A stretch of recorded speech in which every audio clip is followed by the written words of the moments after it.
1978 Ted ബണ്ടി എന്ന serial killer പെൺകുട്ടികൾ മാത്രം താമസിച്ചിരുന്ന ഹോസ്റ്റലിൽ കയറി. ആദ്യത്തെ മുറിയിൽ അദ്ദേഹം 2 പേരെ കൊന്നതിന് ശേഷം 3-ാമത്തെ ആളെ വകവരുത്താൻ വേണ്ടി അടുത്ത മുറിയിലേക്ക് ചെന്നു. പക്ഷേ ഒന്നും തന്നെ ചെയ്യാതെ തിരിച്ചു പോവുകയും ചെയ്തു. പിന്നീട് ഇതേപ്പറ്റി അന്വേഷിച്ച വൈദികനോട് അദ്ദേഹം പറഞ്ഞത്, അദ്ദേഹം ആ മുറിയിൽ കയറിയപ്പോൾ എന്തോ ഒരു അത്ഭുത ശക്തി അദ്ദേഹത്തെ തടയുകയും അദ്ദേഹത്തിൻ്റെ കയ്യിലുണ്ടായിരുന്ന കത്തി തട്ടി താഴിടുകയും ചെയ്തു എന്നാണ്. ഈ കൃത്യം നടന്ന സമയത്ത് ഈ വൈദികൻ കാര്യം അന്വേഷിക്കാൻ വേണ്ടി ആ ഹോസ്റ്റലിൽ പോവുകയുണ്ടായിരുന്നു. അപ്പോൾ അദ്ദേഹം ഓർത്തു, ആ മുറിയിലുണ്ടായിരുന്ന പെൺകുട്ടി ആ നാട്ടിലേക്ക് പഠിക്കാൻ വരുന്നതിന് മുന്നേ തൻ്റെ അമ്മയോട് എല്ലാ ദിവസവും ജപമാല ചൊല്ലി പ്രാർത്ഥിച്ചോളാം എന്ന് വാഗ്ദാനം ചെയ്തിരുന്നു. അന്നേ ദിവസം ആ കുട്ടി ജപമാല ചൊല്ലി കിടന്നപ്പോൾ ഉറങ്ങിപ്പോയിരുന്നു. അന്നാണ് ഈ ടെഡ് ബണ്ടി ആ കുട്ടിയെ കൊല്ലാൻ വേണ്ടി മുറിയിലേക്ക് വന്നത്.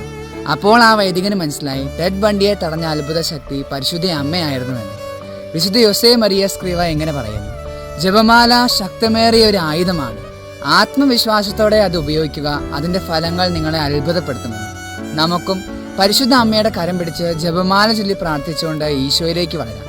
ഈശോ പരിശുദ്ധ അമ്മയിലൂടെ നമ്മെല്ലാവരെയും അനുഗ്രഹിക്കട്ടെ.